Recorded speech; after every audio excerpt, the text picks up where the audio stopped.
You are listening to the World Sports Show on WPPM LP Philadelphia. Soccer-based sports talk covering local, nation, and global soccer. Broadcasting from the Philly Cam studio in Center City, Philadelphia on 106.5 FM.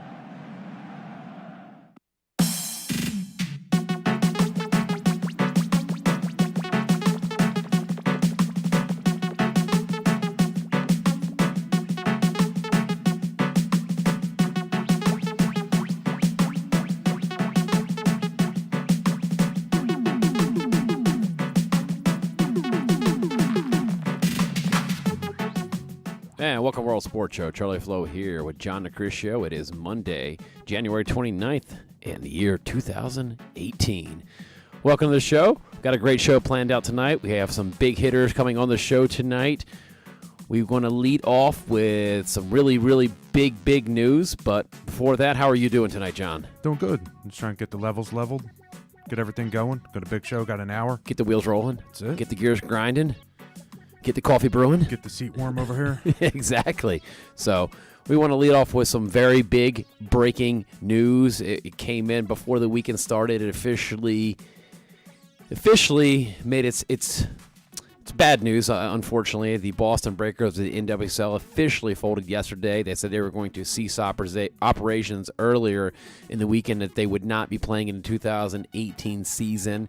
A lot came out that they originally had a buyer, and they had informed the NWSL that they would not be able to compete with the same ownership group in 2018. So there was an ownership group that was supposed to buy them, and apparently this deal fell through last minute right before the draft. The league let the team go through on the draft, and we'll break that all down. So that is some bad news. NWSL today released a despiral draft order, meaning that there will be a draft set for Tuesday at 4 o'clock, where the current players and recently drafted players will be kind of drafted onto the 9 remaining teams in the NWSL, and they will not count against roster limits nor salary cap. Today in the MLS, they officially were an expansion team to Miami, which is everybody's known that Beckham's been trying to get a group started up down there, and good old from Miami, Florida, so they're looking to have his target startup date of 2020. Last night, United States men's national team and Bosnia-Herzegovina played to a 0-0 draw in Los Angeles with 8,000 fans in attendance. Bill Hamid and C.J. Sapong were pretty much the only bright spots for the USA. Also, on other news with it, goalkeeper Zach Steffen, who's a local Pennsylvania product, earned his first cap and made one save in the second half of play against Bosnia-Herzegovina. Manchester United, Jose Mourinho's manager, came out and said the club would help Zlatan Ibrahimovic if he wants to go to L.A. So that was a big rumor today that, Ibrahimovic has interest of playing in L.A. So big topic, that we'll probably spend a lot of time on the first half of the show talking about is the Boston Breakers. Also later in the show, we will have Amanda Duffy with the NWSL calling into the show, and we'll address some of that topics with her and look at what the 2018 is going to look like with now 9 teams and what the future beholds. There's been a lot of talking that there's, potential expansion teams on the horizon. We'll address some of that topics with her, and some other things where the timing wasn't good. So a lot of these different things we'll just address them and just kind of, get her word on it, that I know that this is probably a very stressful time for anybody in the women's soccer market, whether you're a fan or owner or a coach. It's just something that nobody wants to see happen, John. Absolutely. And it's good that we got the platform that we can talk about it. Yeah. Mailbag at worldsportshow.com. On the site, worldsportshow.com, you can click on it, instant feedback. We've been getting a lot. I think at least 90% of the emails, feedbacks that we've been getting in are about the Boston Breakers and the future of the NWSL, because just think, we were at the draft, we were talking to a lot of draft picks. People want to know what we think. A lot of people want to get our opinions, and we're going to provide that. We got a couple weeks to get a lot of information out, so it's good. It's a good start. So NWSL, and it's funny, what I realized as well is you just hit on Zlatan Ibrahimovic. A lot of rumors swirling, which is good. And I just noticed a lot of kids are talking about it. And let me emphasize kids. Reason being, a lot of kids play video games, FIFA. They know the name. It's well branded. And well, so I mean, the guy's amazing. Just check out the YouTube videos. Guy's a 10-foot personality, and fortunately he was sidelined with an ACL tear for Manchester United. But I mean, it's funny that Jose Mourinho gets this reputation of being a hard-nosed, hardcore, rarely smiles, just straight business, kind of like the Bill Belichick of soccer coaching. But that's a good analogy. Yeah, it is, because if you look at it, you look at him that I get job done. I no smile. It's like, he's the one that you and I have gone to press conferences where he'll just dodge questions and shoot down left and right. It's like, man, why did I even ask a question, man?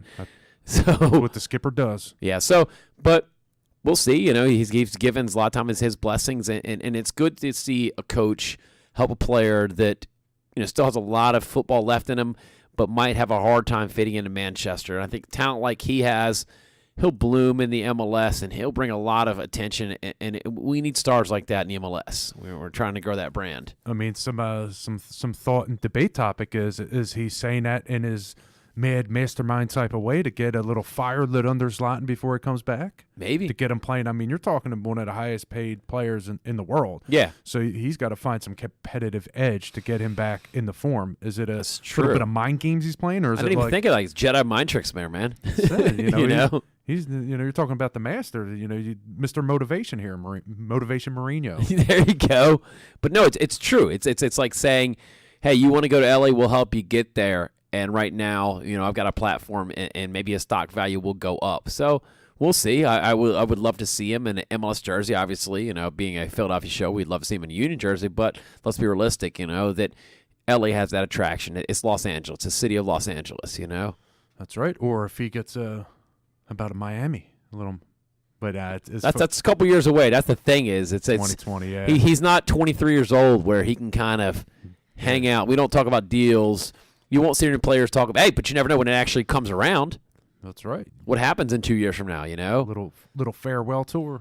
Yeah, so a nice segue into David Beckham. He came into the LA Galaxy from Real Madrid and set ridiculous records when he signed with LA. I remember, that was basically when we barely first started getting internet on our phones and text messaging was, a newer thing. And I remember I was on a train. Everybody remembers that moment they were when the MLS got Beckham. I mean, he was one of the names that was international. That there's certain soccer names you can just say that everybody in the world's heard of. And it's probably maybe about a half a dozen people that never really have seen soccer. You can say Pele. Oh, I've heard of Pele. Maradona, Beckham. It's like a half a dozen names, like Marta. And Carly Lloyd. Some names like that. You just say those names, people automatically know who you're talking about. Yeah, and it's crazy how he's got the nickname that'll bend it like Beckham, or the saying, the attention to media, movie, or whatever it is. Yeah. But just think about that. If you're known, if your nickname is for what you do best, what would it be?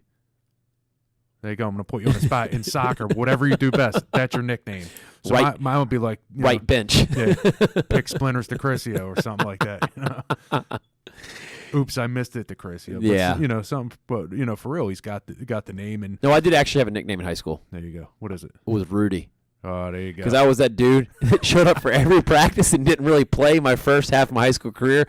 Didn't play. One of the guys brought it up my junior year. I was like, dude, in 3 years of high school, you've never missed a practice. You don't always play, but you've never missed a practice or a game. I'm like, dude, so Rudy.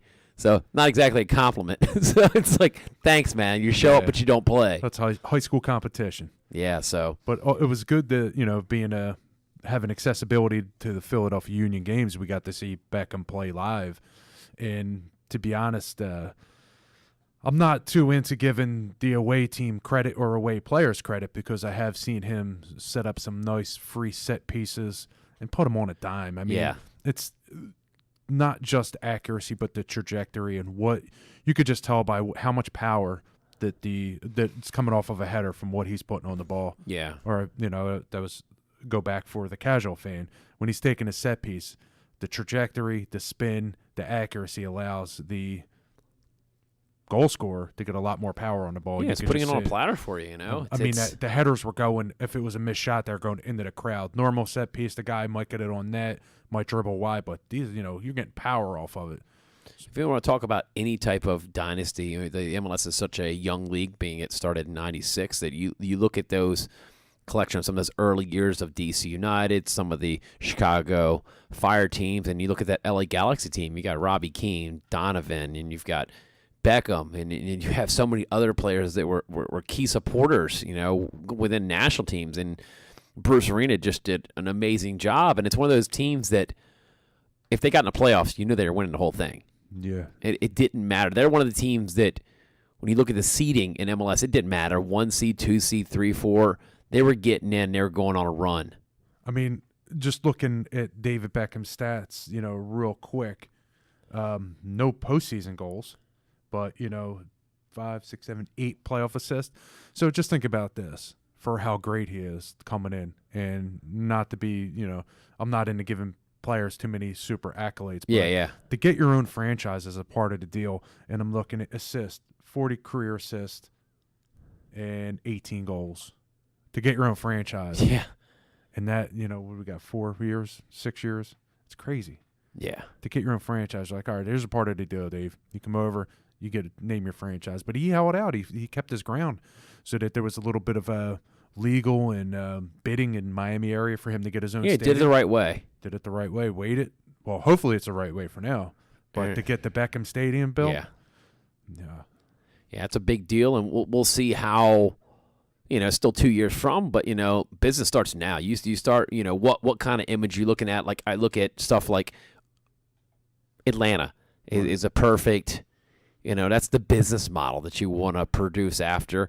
And, just that whole staying patient, doing it the right way, and Sure. He automatically attracts. He's going to be one of the most, celebrity type of owners that knows the game, played the game. Exactly. But a lot of it's surrounding himself with the right type of business people and making it work. And kind of comes full circle. My first ever MLS game, I saw the Miami Fusion. Nice.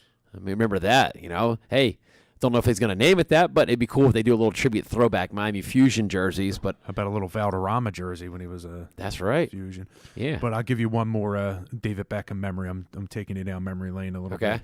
I've seen a lot of players because usually during the Union games, I'm pretty much in the corner on the river end. And a lot of the corner kicks, throw-ins deep in the corner, the crowd really gets on the player. And sometimes, or mostly all the time, you could see the player look up or visibly noticing the crowd giving him the business. But every time Beckham pretty much took it like a pro, shrugged it off. He got the fans. He gets it. I mean, he's played in the best games in the world, and he just shrugged it off. And I've heard some crazy stuff thrown at him, and he just took it with a grain of salt. Did his job. Yeah, one of my memories of him playing down at when it was PPL Park, now Talon Energy Stadium, was him after the game just going over some random kid and just giving the kid his jersey. And it's like, how can you hate on that, man? I would never have a hate towards the player, but it's like, hey, LA comes in here, kicks Union's butt, and you want your home team to win. But when you see a guy just go off the field and just gives a random kid his jersey, that kid's life is just made.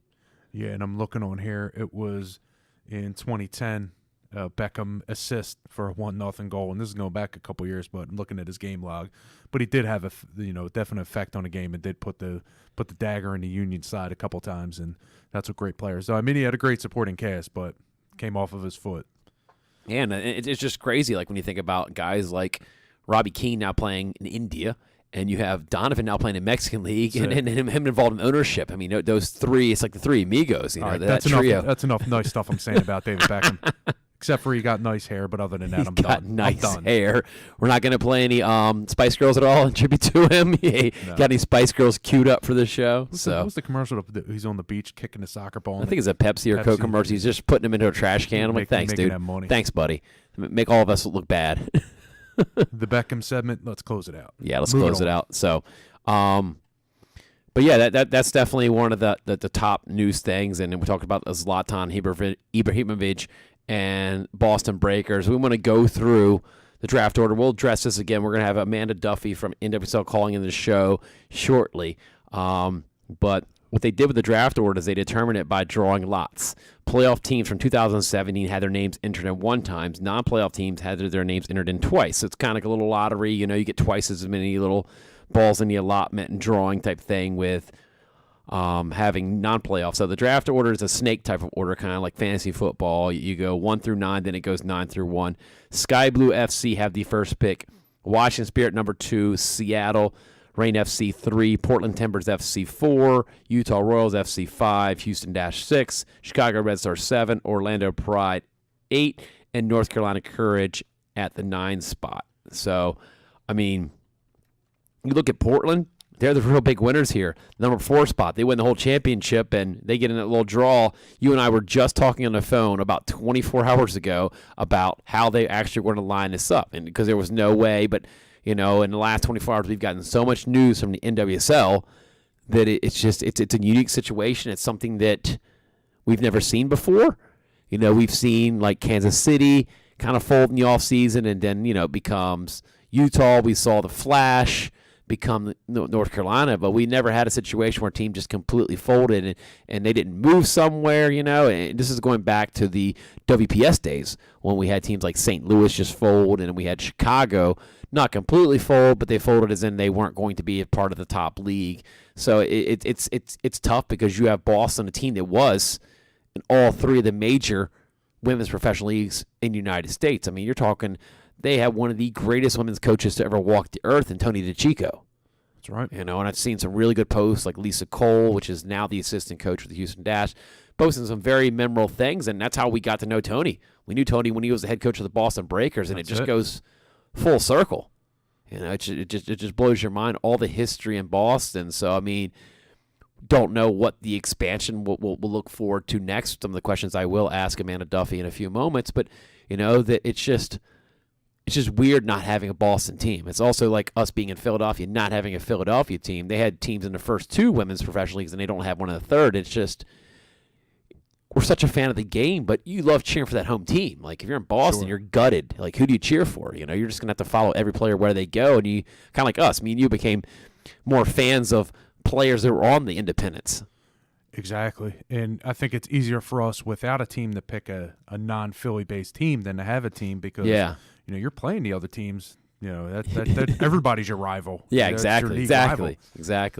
There's no friendly when you have such a tight league like that. So it's going to be restructured that everybody plays each other 3 times. So basically it'll be 3 times 8. So you're going to get 24 games. So it'll be kind of a different times bounce. We'll see how they do the schedule, because if you play everybody 3 times, you're going to get them at home twice and then on the road once, or vice versa. So we'll just see how they try to structure that, because that definitely be something I'd like to ask Amanda about logistics, that you have teams like Seattle and Portland, easier for them to get together. They could get together, easy car ride, man. Yeah. Go have a coffee. But exactly. But when you got like Orlando, Seattle, somebody's going to have to be getting on a plane a couple more times. That's right. So it definitely, something we'll address with her if you ever, if there are ever thoughts of looking into an East and a West type of bracket, or just keep it straight, right down, 1 through 10, top 4 get in, because MLS we know is an East and a West type of thing. So looking at the draft, let's do a little mock draft. John, you're Sky Blue. You're on the clock. Who do you take? I'm Sky Blue. Who do I take? Well, since we didn't go over pre-production, you're going to tell me we're going to do a mock draft. Well, this is a debate I think we have all the time when we talk about drafts. Are you a first best player available, or are you a position, needed player type of skipper or GM? I mean, I'm in a belief where you take the best player available. Yep. Because you can always upgrade somewhere, and you can shift players around and shift players around, depending on your formation. But I always like the best player available. Yeah. Say if you have here we go. I'm contradicting myself again. That's why they that clock, that running clock. We're not going to blow everybody out there. We're not going to do 5 minutes between picks. I just thought I'd throw that at you. I think I might get the pass, my first round pick pass. No, it's interesting to see that Rose Lavelle's got a lot of attention. That she's a young player and phenomenal for Boston last year, and I don't see why Sky Blue wouldn't pick her. Then you have Adriana Leon from Canada, who's just a fierce, target type of forward. You still have some other good young players, Alyssa Chapman. You have, players like Amanda Frisbee, Julie King. You have Angela Salem, who's a veteran, Tiffany Weimer, who played in the NWSL and went off and played in Europe and came back. So, it's just, then you even look at the draft picks. They had 4 draft picks. You have so many good picks there. So it's one of those things where it's a really good team. And I think that one of the most frustrating parts about this is that the coaching staff in Boston was doing the right things. And they saw a little bit of spark near the end, and the pieces were moving the right way. I had some great conversations at the draft and, in the offseason with a lot of their coaching staff, just, sending text messages, sending emails of just two coaches just talking, It's just coaches talking back and forth of what they can control, what they can't control, and what they're looking to do the next year. So it's just one of those things where you'll never know. That's right. It's kind of like looking at the WPS when the whole league folded. Gosh, if we could have that year go back and have that one more shot for Philadelphia, that I'd bet my house that Philadelphia won the whole thing. Absolutely. So, and just to go back real quick to your point on draft picks, you can never have not enough awesome central defenders. Central backs are needed. Depth. If you have that, you're gold. You're going to make it far, because that's, to me, is what wins a championship. All the time. I mean, you're at least going to get in the playoffs. You stack up two central defenders, you're going to make the playoffs. Yeah, build out of the back. I mean, that's what I've done when I've built some women's summer league rosters before. And I mean, you were talking about that I was very heavy on back. I have like 7, 8 backs and 2 really good goalkeepers. And then, hey, if I have a really good defensive backs, you can put good defensive backs and center backs at a center mid or holding mid if you do it the right way. Sure. So go figure. It's one of those things where you can't have too many forwards. You can't have too many wingers. You can't have too many playmaking type of midfielders, sort of. I know it sounds like a contradiction in itself, but, yeah, like that was the thing I remember when Bob Bradley went over to Swansea. He was looking to attack. Yeah, putting up 4 or 5 goals a game, but then you're giving up 6 and 7. That's it. You got a leaky right. defense, so it's like great.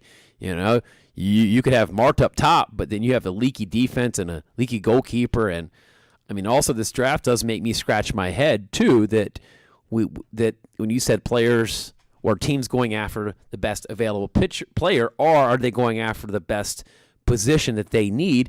Because we did see Orlando make a trade. We saw some more goalkeeper movement. We see Seattle's Haley Kottmeyer go to Orlando, and you're seeing teams shifting around, making trades. Even last week before this all went down, Bledsoe from Orlando gets shipped to Washington. So now you're seeing today with Seattle and Orlando making trades, it makes me really scratch my head going into tomorrow that they're starting to already address the players on that list and filling needs. Interestingly enough, going by the pulse of the mailbag at worldsportshow.com, and seems like a lot of fans of the Courage are starting to become a little bit more vocal. North Carolina's starting to their fans are starting to become a little more active on social media. Yeah. Starting hitting us up on email, starting to contact us. So I think North Carolina's they must got something brewing down there. I'm telling you, man.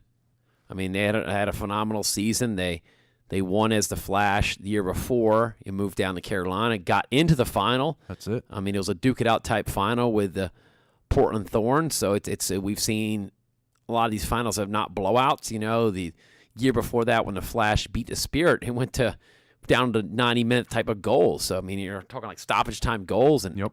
And as a league, that's what you want to see. And then just adding a little Crystal Dunn, upgrading goalkeepers. I think they're into something. Dude. Just, people are speaking out. They had some really good picks. What we were talking about in the pre-show about Morgan Reed from Duke going there to Carolina, something about having that homegrown players that I think, because we've seen a lot with like Rutgers or Jersey type players going to Sky Blue, staying local, that it's something about that comfort level of being home. That a lot of these women deal with a lot of ups and downs in their life. They don't live the rock star lifestyle of most professional athletes. And something about being at home, being close to your family and stuff like that is that transition period. That there's no really like type of minor league that, hey, you got a couple years to change, because they come from 2 different type of cultures. You're going from an ACC or Big Ten or on the West Coast type of teams where it's a very big program balancing your life. Now you're going to this new type of lifestyle, but being that comfort at home, just one less stressful event in your life. Yeah. So that home cooking, that home barbecue cooking, and telling you, man, we will be there. We will be there. We do know Paul Riley very well, good friend of the show. We still talk to him a lot off the record and stuff. So sure they could set us up with some nice pregame, and I think that's definitely something we need to do with World Sports Show road trips. Absolutely. And forget Airbnb. We'll crash a couch, man. I'm more of a Airbnb. I need my siesta. But I thought I was a aficionado of North Carolina barbecue for all 15, 20 times I've been down there. Yeah. But I think that I really want to get to know the locals. Look, where's the spot that you're not? Because I've never been to Cary, North Carolina. I've been to a lot of places in North Carolina. I've never been to Cary, North Carolina. I like the area. I've been down there many times. The whole Raleigh, Durham. So my pop grew up in the mountains of North Carolina, so I got a lot of family down there. Not many flows up in Philly, but you start getting it down North Carolina, there's a lot of people with my last name. I don't like that, man. I like being the only one up here. That's right. Unique. Yeah, so definitely look to check it out. I think we're going to we'll make that announcement now. Let's do a contest this year. Let's have a tailgate contest. We're going to start, we'll come up with a hashtag by next week, having tailgate contest. We got plenty of time to start. This season doesn't start for a few more weeks. Let's see the best tailgates. I know Washington Spirit Squadron puts on a good thing there. I had some good times. I was working for Sky Blue, showing up early, eating. Had to be very careful. I'm wearing my suit and tie out there, and that's a messy thing. I always say, hey, save me a leg after the game. I think that instead of wearing a suit and tie, we should just wear a suit with one of those lobster bibs. Just tuck it in. There we go. Well, we're not on the broadcast anymore. We're not on TV, so we don't have to worry about it. We're just producing for ourselves. But I think that we should come up with some type of rules and stipulations for a tailgate friendly competition. Oh yeah. We'll give out a little mention on the air. We'll let them come on. Tailgate of the week. Tailgate of the week. But tailgater of the week. You're the MVP. We should see some originality as in cuisine, some local features in the food. Like, if we're in North Carolina, I want to see that barbecue sauce. If we're in Seattle, you could bring me some microbrewer and some coffee, I guess. I don't know. I think they was it Pike's Market down there? I don't know. Yeah, throw me a fish. Yeah, fish catching contest. It's interesting. Yeah. So yeah. So you would definitely look forward to that. So and also we're going to feature, as well as the tailgates, we're going to have a lot more supporters call this show and give a little. I want them to spice it up a little bit. They can, if they want to talk trash, here's the form. Friendly. We heard them at the draft, dude. They were there. Friendly. NWSL draft, they were there, dude. It was, I think, the Washington squad. Dude, they showed it thick. Very vocal, and they were actually bleeding over the curtain where we were doing our interviews. So if you check out the interviews, you can hear them back there. I love that. It just adds awesome. So much realistic feel to it.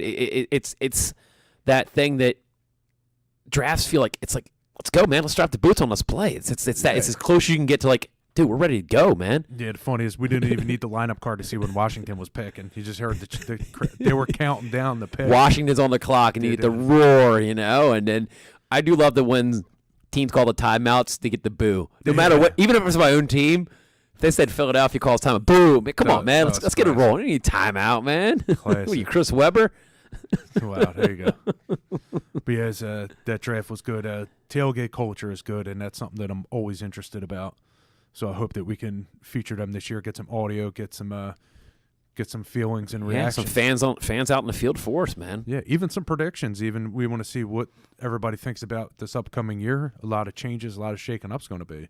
So I can't wait. Yeah, I think that the league is wide open. That you have teams like Orlando that got in the playoffs last year, and the toughest team pressure-wise is Portland, because going back-to-back has never happened in WSL. It's a young league, but having a back-to-back champions hasn't happened. But we'll definitely address all those things. Like I said, shortly we're going to have Amanda Duffy of the NWSL on the show. We'll be addressing, the future of the league, and their TV deals and things they've got going on with Lifetime and, with the Boston Breakers folding and what the history of the league's going to be like. And, yeah, we'll ask the questions away. Send us some emails, and we'll open up the mailbag, and try to address all the questions that you have. And just so you know, on worldsportshow.com, you could just hit it right there. Instant feedback. There you go. There, the feedback. Because you got food on your mind. There it is. Yeah, I do got food on my mind. But hit it up there. I'm so hungry, I need a feedback. It'll send it directly to our mailbox, and we'll get it, and then we'll talk about it on the air. Proper postage, please. Proper postage, please. But we're going to take a quick break at the bottom of the hour. We'll have a guest interview on, so sit back, and we'll talk to you soon. This is Denisha Adams, and you're listening to World Sports Show on WPPM 106.5 Philadelphia. Classic World Sports Show cut. This is Denisha Adams, and you're listening to World Sports Show on WPPM 106.5 Philadelphia. Last week on World Sports Show. Phone line here. I'm going to build this interview up, give you a little background on it. The player we have coming on the show plays for North Carolina in NWSL. They were formerly the New York Flash last year, Sabrina D'Angelo. She also plays for Canada's women national team. Won a bronze medal this past summer for Team Canada in the Rio Games. Obviously won a championship with the Flash this past season in NWSL, so very exciting. Past 6 months really matter when you only win by one goal. A win is a win. So they're, it's only 2 games in. I don't want to get too ahead of myself, but they're top of the table right now, sitting at awesome 2-0 with 6 points. The other team that's close to them is Seattle with a win and a draw. So they're sitting at 4 points. But I believe that we have Sabrina D'Angelo on the line right now. John? Yep, I'm here. All right. Welcome to the show. How are you tonight? I'm doing well. And yourself? Good, good. I guess it's nice to have a couple days off to recover and get ready for the next set of games. Yeah, of course, especially after a tough game against Portland. A couple days off isn't bad. Definitely. It's a long season, so, I mean, you look at it as a season's a marathon compared to the college season where it's all just a fast-forward sprint. But, I mean, you guys must be feeling good about yourselves. You go to Washington, get a 1-zip lead, and then you face Portland. It finished, top of the table last year, and to be able to shut them out as a goalkeeper, I mean, what did you see, and what have you seen the last couple of games that helped you get that shutout? I just think the style of play that we're continuing to play is very exciting. And, to go into a 3-back against Portland was amazing to see how well they did in the back and then the midfield and obviously the forwards. Like, I didn't have a lot of work, thankfully, back there. But, yeah, they did a great job in front of me, and the shutout's just as much theirs as it is mine, for sure. I think you touched on it a lot with the communication. It's huge, especially as you kind of go through the different levels of play, and just making sure you're organizing your back line and making sure, because they're not only meant to.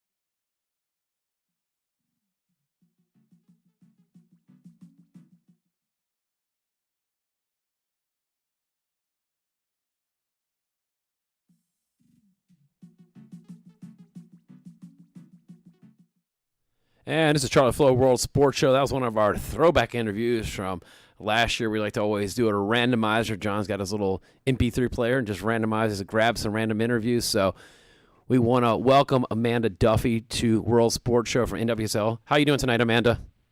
I'm wonderful. Thanks for having me. Good, good. Appreciate you taking the time out, and want to appreciate everything you guys are doing. I know you guys are working double time right now.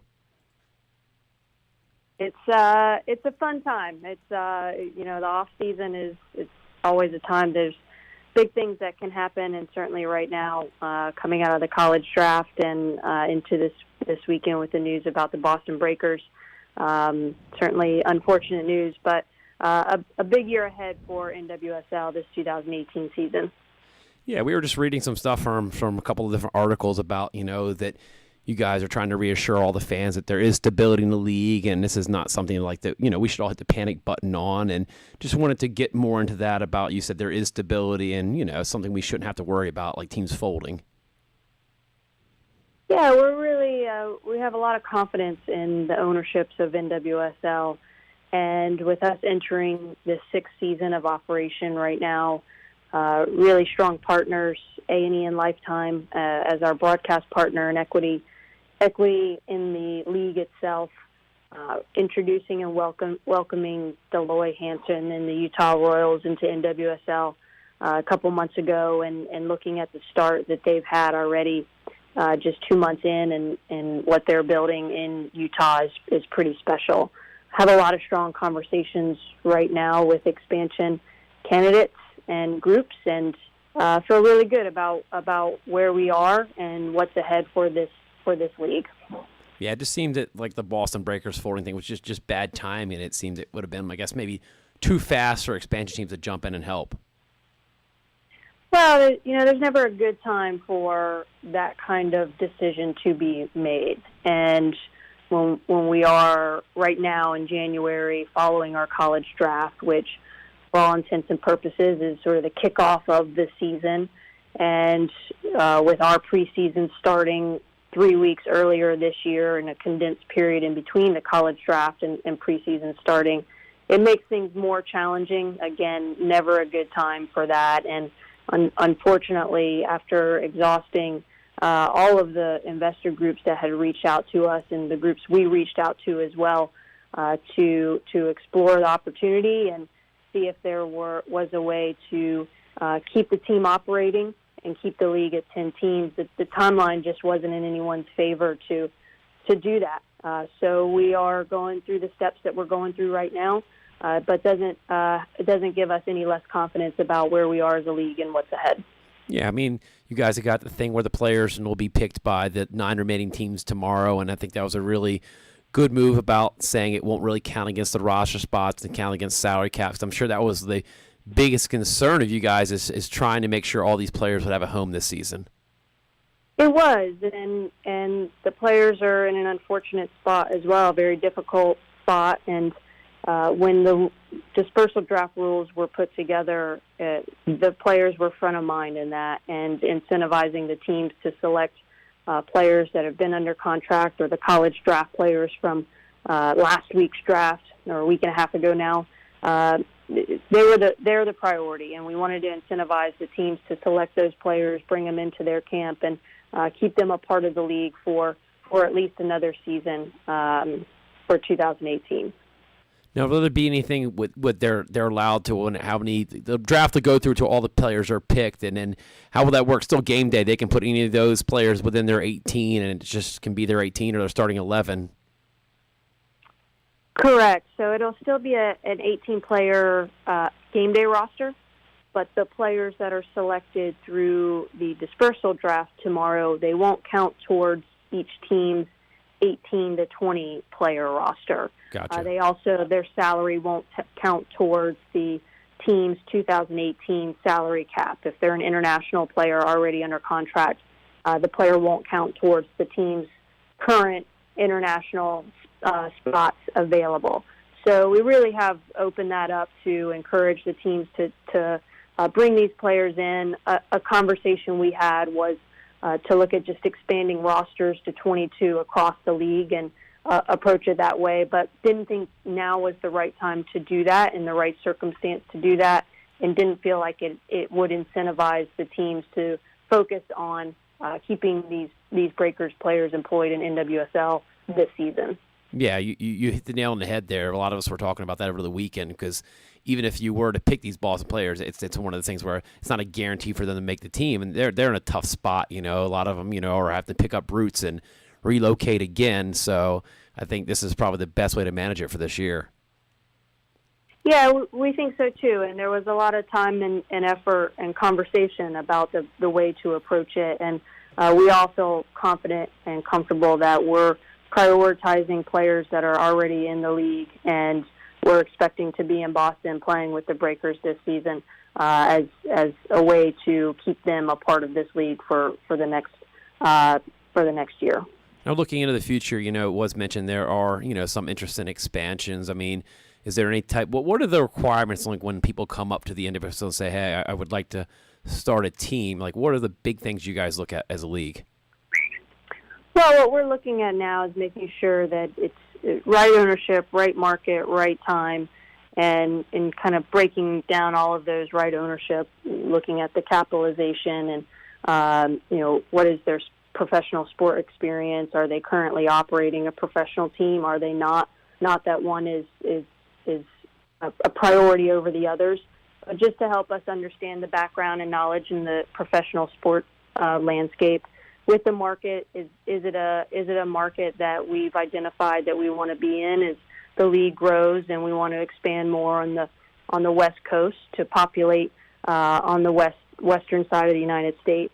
Is it a market that has proven in the past to support women's soccer? And is it the right time?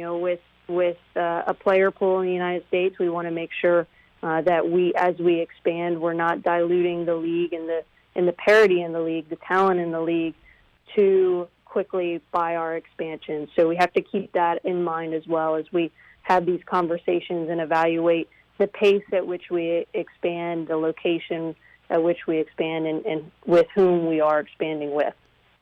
I want to thank you for everything, Amanda, for calling to the World Sports Show, and I know you got a lot on your plate, and appreciate everything you guys are doing. You know, it's definitely a season we're looking to get underway, and anything we can do, World Sports Show, let us know. Thanks for having me, and thanks for your support. No problem. Thank you. And that was Amanda Duffy from NWSL. Just had her on, kind of addressing the whole expansion in Boston, and you know, it's funny that you and I talked a lot over the weekend about how the players will be on the roster, and everybody kept saying expand the rosters. Well, then it started thinking to me that whether you expand the rosters or not, you might give me, say, 3 or 4 more roster spots. Do I pick these Boston players in draft, not really even wanting them, and then you go sign 3 more other players that maybe weren't drafted or invite a bunch of tryouts? So this still kind of really puts those Boston players in a good position for at least 1 more year. Yeah, I think you hit it right on the head there. I mean, that was the best thing the league could have possibly have done. So we will keep our eyes on all the news coming out tomorrow around 4 when that all goes down of who gets picked by who and where these players end up, you know. And I guess another thing that really you have to put into consideration, and the longer you try to drag out keeping Boston alive is, and if it doesn't work out, the longer these players are kind of in that limbo period of where do I go? Exactly. You know, find out tomorrow, hey, I go to Washington, I go to Sky Blue, I go to Portland. Then they can start planning their life into the next direction, going towards that city for at least the next, 6 to 9 months, however long, season goes on for each team. So, and with them starting earlier, you don't have as much time to play with. Sure.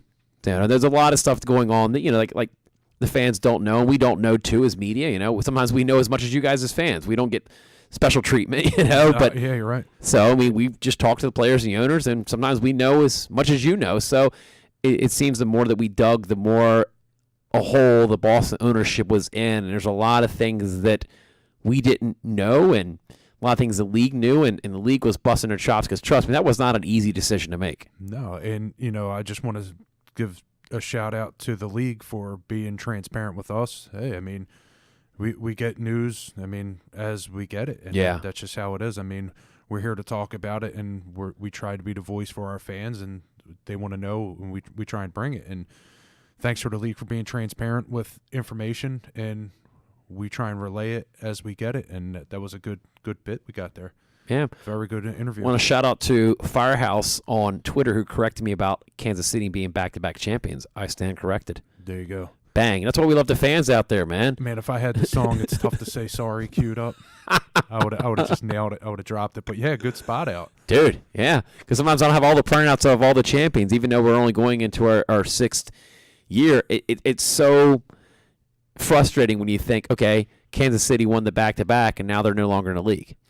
It's one of those things where it's very unfortunate. And I think that's one of the tough things as a league, that you have to have the right people. It's not a matter of they're letting a team just fold. It's a matter of you have to have the right ownership. You have to have the people that manage the right way. You and I have been around for all 3 leagues. Granted, Philly doesn't have a team now, but we've been around for all 3 leagues as coaches, media, fans, gone to games at Charge, Independence, and now we're on the road for every NWSL game. That it's about finding the right groups to manage it, because the stories are different per team, because we're friends with players on every team. We know the coaches and players, and every team has a different story of their facilities, their payments, their travel, and it needs to be more of a across the table things that actually work. Because we've heard horror stories, and then we've heard really good stories. That's it. It's just the nature of the beautiful game. Yep, like exactly. That throw in there, I added nothing, but I tried to make it sound good. No, but that's the great part about this league. By far, the best women's professional soccer league in the world. Yeah, and it's just interesting how a lot of times I'll choose to go and just scout it as a fan. I'll just go and pick a side, start scouting it, score it, try and get as much information as I can, and then I like looking back on my notes a couple years back. Yeah. See that player, I'm like, oh, okay. Yeah. Progression, degression, where they fit, Come the scout. I think the neat part was that, how many players have come to the Boston, just have played on Boston. Just seeing pictures of like Kate Smith or I think that was it, or just different players from around the world that have been involved in the Boston organization. So it's one of those things where it's not the end of the road. Maybe another group comes in a couple years from now from Boston, and it depends on what happens with the rights of it. That hey, maybe they do come back. It's not the end. There are plenty of people and players that have had great experiences there that we'll see. And Amanda Duffy for NWSL did address about they wanting to expand more to the West Coast. I want to see a Cali team, man. A Cali team. We talk about SoCal. It's like, dude, that's soccer right there, man. So yeah, you're absolutely right. Like get a San Diego team. And just thinking we're talking a lot of Boston tonight, and I'm sure the people were tuning in like, why are they Boston? What kind of Boston? We're on the less than a week away from the Super Bowl.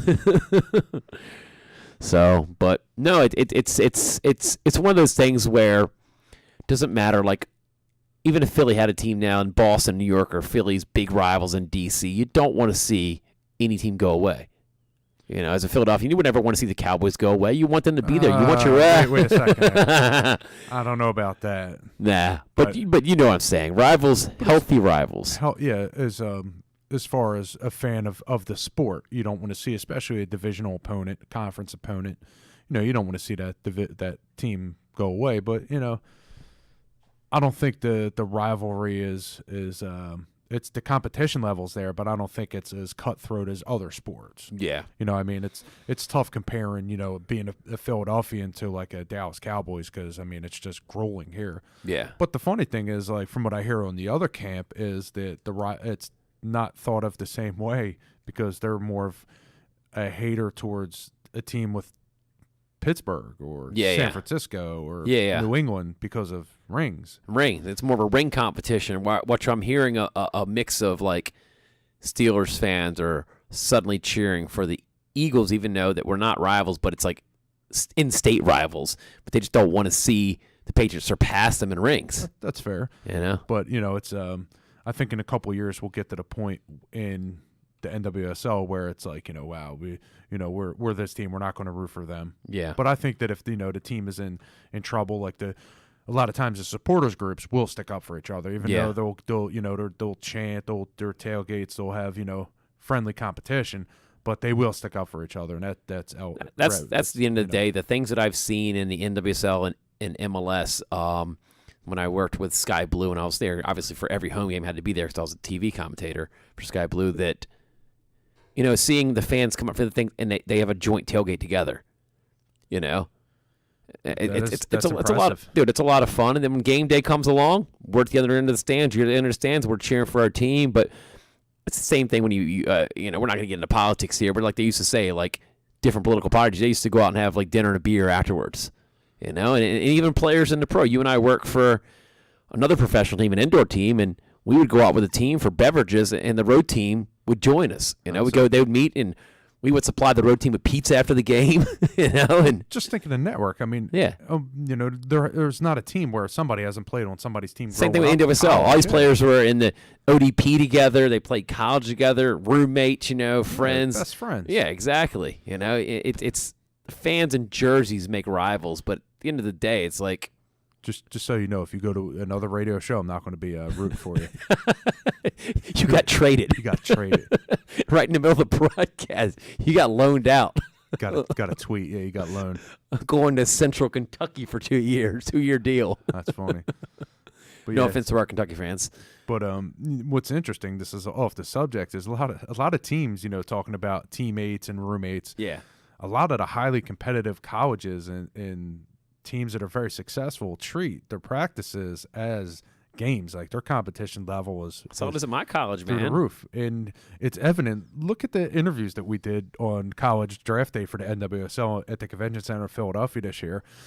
I gotta say, more than one or two of our interview list have talked about competition, how it's very high level in college. Main one being, I'm just drawing back Morgan Reed at Duke. The Duke competition is very high. Oh yeah. I know North Carolina, the ACC schools are through the roof, but the successful every schools, player coming in is gauge grade player, ODP player. You're talking the highest possible level. You're talking like 1 or 2 inches to the right or left is how much better I am than you. That's it. And then, but the thing is, which is commonplace, is when they talk about nerves, like, hey, were you nervous? Like, no, we do this every day. This is our training. This is our mental training. Yeah. And, man, we got to get some clips going back a couple years with Coach Galanis on mental training. Yeah, things have changed in the games that people are learning when me and you do a lot of private training of athletes. And I learned really, when I do my water break, I don't let them sometimes I let them go do their water break on their own. Sometimes I say group water break, we bring it in, and I do a lot of coaching points there. And I had brought up a point on Twitter. I have a couple kids that I coach are always rolling their eyes when I say, all right, what'd you learn from that activity? I learned nothing, coach. And they roll their eyes. And then you finally get it out of them. Because I've learned that they don't want to say that they want to come into this training session with me saying, I knew everything. You only made me just that much better. Because some players don't want to admit, oh, I didn't know I could do that with the ball. Oh, I never thought about that when I marked a man. Right. So but players now today, when these draft, they're so mentally sharp. They've been prepped on so many different levels of the game. Well, that's the same thing as like well with Galanis, coaches. that you develop that mental aspect, how to handle the. In a big one of his philosophies that he's been talking about for years is the mental toughness aspect of the game, which is huge. I mean, just being in that pressure situation, and how do you cope with it, because it affects your body and how you perform. I mean, it's not just mentally your decision making; it literally affects your body. And if you can't perform up to that high standard, then you're not effective on the field. Let's look at the Olympic Games in London, where Carter Lloyd's basically on the bench for is that the World Cup or is that the Olympic Games? I think it was the Olympic Games where Shannon Box was starting over top of Carter Lloyd, and then Shannon Box had some back issues, and they were losing to France, and then Carter Lloyd, she tears it up and goes and ends up scoring 2 goals in the gold medal game against Japan. The same team that beat them the previous year in the World Cup final. So it's one of those things where she kind of fell out of favor with Pia Sundhagen, and Sundhagen, puts in Box and starts Box over. And then that whole thing of don't become that thorn in a coach's side. We've all had those players. We've been around those players that be mentally strong and just wait till your number gets called. Wait till they call that number 10. Just wait. Your opportunities. If you're a good player, you're going to get that opportunity to shine, whether it's in training, whether it's in game. But it's that mental aspect of rolling your eyes, getting attitude, and then going to the press and saying something stupid, which we see all the time in sports, that nothing gets on a coach's nerves more than you just blabbing off your mouth, running your mouth. Yeah, I'd say. Yeah. I mean, not even professional. I mean, we're talking at every level. Yeah, every level. But yeah, be a good teammate and support that player in front of you. I happen to be in a very awesome place at the college team I coach at, Thomas Jefferson, that, like I said, last year I had 3 goalkeepers. The year before that I had 5 goalkeepers. But there was never that player begging him, nudging me. I got 4 goalkeepers on the bench. Every one of them wants to play, but you get them bought into that system. They support that guy in front, whoever his name it is. We rotated about 3 different goalies, but they were always supporting that guy that was in goal. And I told them that the first guy you greet when you come off the field, you better greet that goalkeeper when he comes off the field. You better go greet him. Yeah, you better go greet him. But you better go be nice to him. But it's the thing is that I grew up with such a competition where you hated the guy that started in front of you. You didn't support him. You wanted him to fail. So if he failed, you could get in the game. That's it. And I've just seen so many teams now. It's like you don't want that player to fail. But if you get inserted, go do your job, and I'm going to support you. Maybe I had a bad game, but I'm going to support the heck out of you when you're in there. Yeah, that's interesting when you hear a lot of professional athletes talk about, I train as a starter. Yeah. Or as the go-to, even though they might not be used that game. But, we're looking at, we can go to MLS. You got a regular season where you got to have your core players. Then you have Champions League. Then you have U.S. Open Cup. Then you have playoffs. It's a marathon, man. It's not a sprint. It's not college and high school. You have even more challenge. You're talking 3 or 4 games a week where you're bang, bang, bang, bang, bang. But unless you're talking 9 months, it's spread out over different competitions, man. That's it. So then there's always somebody, it's maintaining that hunger. It's tough. I mean, even as a coach, maintaining your focus. I mean, how many days are you sitting out there on, just absolutely frying on a sideline on a nice 100-degree, 90 degrees on frying egg on your forehead, man. Yeah, you can see the heat lines coming off of the field. Yeah, but it's just something you got to deal with, and thank goodness for the new water breaks. Yeah, I want a big shout out to my one of my co-coaches at Thomas Jefferson University, Dr. Chris Diaz. was featured on the cover of Drexel magazine this past couple weeks. An interview with him that he's going to be starting doing some work with the Philadelphia Phillies. He was in our studio a few months back, That's right. He's going to be doing some work with the Philadelphia Phillies. You know, he said he's still going to kind of help us out at Thomas Jefferson University. I mean, don't exactly 100% believe him, but I do believe him that he'll still be helping us. But, I mean, it just shows you that he came to our program 2 seasons ago to really work on the mental aspect with our players. And then last season we brought him on as an official coach here in the 2017 season, and he really worked on the mental aspect of our team. Just basically, one of his ideas was within each class, freshman, sophomore, junior, and senior, appointing a captain of that class, and that guy represents that whole class. And if anybody has anything to say, they go to that guy. So it's kind of like we had our 2 captains on the field, but then we also have our captains of the freshmen. So all of our freshmen are going to go do this practice together. Or all freshmen got community service. This one player team, he was responsible for gathering them all up and then coming back to us, because that's one of the tougher things as a coach mentally is juggling when you got about 14 different freshmen and only about 3 of them are actually going to play. Some of them might not even see the field until their junior year. So we redshirt them. So really, some of these kids are going to be in our program for 2 whole years before they even touch a field. And they're used to starting every single game in club and high school their entire life. So it's just keeping those players mentally hungry and sharp and also realizing you contribute to a family as a whole. Setting up that pyramid, huh? Yeah, dude.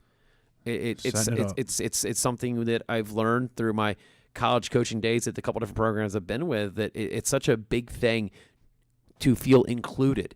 It's nothing worse than when a player obviously isn't playing with not even using them at practice. And that goes for club level too, and that's why I love being a trainer, not only a coach, but I love training kids, that when I train, there's no leaving kid on training because every kid is there to get better.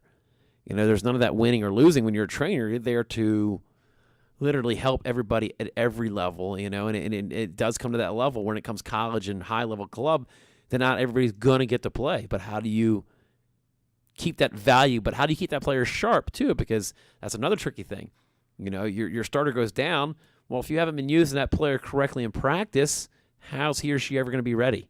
See, I think the one important thing that I've been reading up on doing my research is what's even more important than keeping your intensity high is learning how to use your rest, learning how to slow the engine down. A lot of coaches got these guys going 90%, 99% at a time, and these guys are just it's a digression. You have to work it down and work it back the body in. And you got to know how to. NCAA tells us we have to take a certain days off, and you really got to tell those players take the day off. Because some of them want to go out and, coach, I want to go work out tomorrow. No, take the day off. Like C.G. Rose, one of my players was an All-American. He's a hard kid to get the kid to shut down. James Galanis touched on that with Carly Lloyd about, shut it down for a couple days. After she gets off the plane from winning the gold medal, he texts her, she lands in Newark, text James Galanis, I'm ready to train tomorrow. And he's like, no, take a day or 2 off, man. That's it. So got to cool the engine down. Yeah, but I think that's when it comes to the middle aspect, that there are still things that you can do that you rest your body, but you can still get your mind going, like reading. I love reading, like reading soccer and sports-related stories outside the sport of soccer. And I advise coaches out there, find a coach out there that coaches a sport that you don't exactly watch, play, or into, because there's so many things you can take from other sports. I think I see a lot with soccer guys that they seem that, soccer is a sport, I'm going to stick with soccer. I'm like, you can take a page out of quite a few other coaches' books. That's right. To grow your game. That's right. So what are some of the coaches that really influenced you, John? Man, coaches that influenced me. Yeah, outside of soccer. Outside of soccer. That's a really good question. Never really thought about that. That might be a good topic for next week, man. I guess a lot of, just as far as professional sports, being the Philadelphian that I am, or faux Philadelphian, if you want to call it whatever you want. Just a lot of the local coaches. I mean, just being, I'm I'd say I'm more of a defensive coach myself. I think that if you're a defensive team, the defense trumps offense. But other than that, but that's definitely something that next week we should definitely hit up on. We'll really touch on that. Some of the coaches outside of soccer. We'll look to get one in studio. We'll look to get one on the phone line. Want to thank everybody for tuning in to the World Sports Show. This is Charlie Flo. World Sports Show is on WPPM LP. Check us out on our website at worldsportshow.com. Big thank you to NWSL and Amanda Duffy of the NWSL for calling on the show. I want to thank the league for working with us, getting her on the show, because they had a lot of things going on with the Boston Breakers folding, but want to thank everybody for emailing in, all the tweets out there. We had a good friend of ours, Firehose on Twitter, tweeting and quoting a lot of our stuff, so we're out of here.